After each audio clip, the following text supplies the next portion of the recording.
So now that Ektachrome has finally been revived, I've had a chance to shoot a couple of rolls and kind of try and see how the film performs. Now, to say my experience with slide film is limited would be an understatement. I've always seen great results that other photographers get with slide film, but knowing that I can get really good consistent results out of some of my favorite color negative stocks, I honestly just haven't been that interested in shooting slide film. But whenever Kodak announced that they were bringing Ektachrome back, I figured it would be a good time to, one, support their decision in bringing back a film stock with my hard-earned money, and also just try and step out of my comfort zone a little bit. So today we're going to kind of take a look and see how that went. Before we take a look at my Ektachrome results, I want to take a second to pay some bills and thank my sponsor today, which is Squarespace.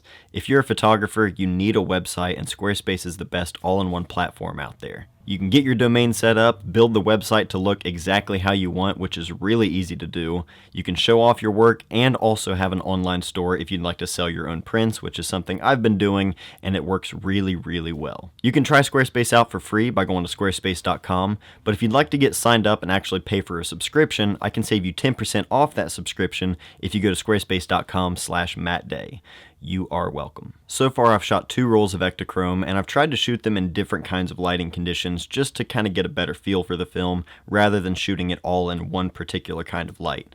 I really wanted to shoot this in hard light so that way I could get a lot of contrast and even more saturation, particularly in the blues. I had been seeing a lot of people reporting that the film had a bit of a blue or green cast, especially in the shadows, and that's something that I did find to be true, but it was something that I was actually looking forward to, and I wanted to try and shoot with that in mind. One evening in particular, I really got to test this out. As I was driving home, I noticed the sun was setting on the paper mill in our town. If you've ever heard Chillicothe, Ohio referred to as Paper City, now you know why. But the smokestack was recently painted for the first time in decades, so it has this really bright white and red coat to it, and the sun was setting. It had this really warm, hard light directly on the smokestack, and with the blue sky behind it as it was getting darker and darker, I thought this would be perfect. So I immediately pulled over and threw some Ektachrome at this. Now, as I've been shooting this film, I've been primarily focused on exposing for the highlights, meaning I'm not trying to expose for the shadows and bring those up. I really wanted to focus on the highlights and make sure I wasn't going to be blowing them out,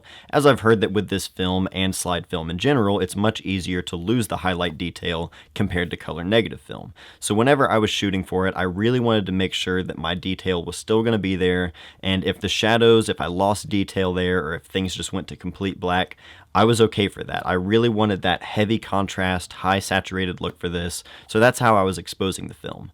On top of that, with processing and scanning the film, I sent all of my film to the Find Lab, and whenever I send it in, I asked them to scan for the highlights. This basically just means that in the scanning process, the highlights take priority. So as long as the highlights aren't blown out, I was happy. The rest of the exposure could just, fall where it falls. I really wanted to make sure my highlights still had detail there. Now, as a result of how I was metering and exposing this film, as well as the way the film was being scanned for the highlights, I definitely ended up with a few frames where there was little to no detail in the shadows.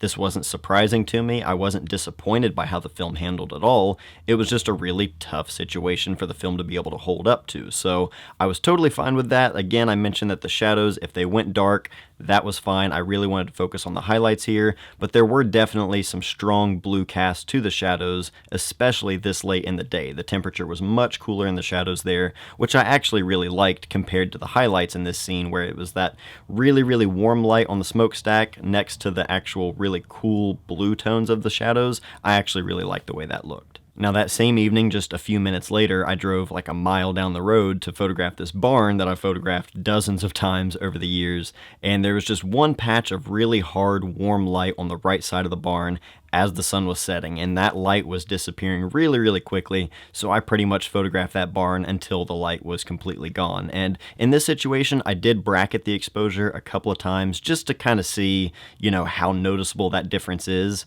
whenever you're shooting this film, and at least in this particular situation, you could definitely tell a difference between just one single stop of light. So the latitude is definitely much shorter compared to a color negative film, but again, that's kind of to be expected with a slide film. Overall, though, I was still really pleased with how it came out. I think especially with the green grass around the barn, that really added that more of a green cast to the shadows as opposed to the blue in the scene before, but I was really happy with how it looked, and again, pretty surprised by how well this film handled in such low light. When I'm shooting negative film, be it color or black and white, I never really bracket my exposures just because I never really feel the need to. However, if I'm going to be shooting this film moving forward or any other slide film, I think bracketing is going to be something I stick to pretty regularly. Now, in relatively flat light, there's definitely more latitude there, which is to be expected. I took a walk through one of our local state parks on a pretty gloomy and rainy day and shot a good amount of photos there, and I was really happy with the results, actually. It looked really, really crisp and clean. I like the way that film looks, especially in this kind of lighting condition. To me, I think it just fits really, really well. Lately, you're seeing a lot of people talk about this film having a very digital and clean look to it, and while I do think it's clean, I think the idea of it being a digital look is kind of subjective because there are a lot of different cameras and different sensors and processors that read color differently, but I thought a fun thing to do would be to take an unedited iPhone shot and put it side by side of the same scene on Ektachrome, just to kind of compare the two, and you can kind of see how color behaves on Ektachrome as opposed to how it would behave on an iPhone, considering I would think iPhones are probably the most popular cameras being used today. It has to be up there. Someone Google that. But again, just a fun test. I actually really like the way this looked. Now, only 2 rolls in, I can't really give you guys a guide on how to shoot this film or how it's going to behave in any given situation, but I can say I am enjoying the film and I'm happy with the results. I'm definitely going to be shooting more of it. Unfortunately, this film is not cheap, and processing the film is not cheap either if you're going to be sending it to a pro lab for processing and scanning. Now, you could also just develop the film yourself at home with one of these E6 kits that you can easily find, and just scan it yourself on a flatbed if you don't mind the process and you want to save a few extra bucks, but that's a discussion for a whole other video. I'm definitely going to be shooting more of this film though. I have a few more rolls in my camera bag ready to go. All of the photos that you saw here today, these were all shot with my Leica M6 and a Voigtlander 35mm f1.4, which I will be reviewing this lens pretty soon. This is a lens I owned years ago and I really enjoyed it, and I've recently returned to it. So keep an eye out for that video if you're interested. But let me know what you guys think in the comments below about these photos in general or Ektachrome itself, whether or not you guys are going to be shooting some as well. So thank you guys for everything, thank you for watching, and I will see you guys next time.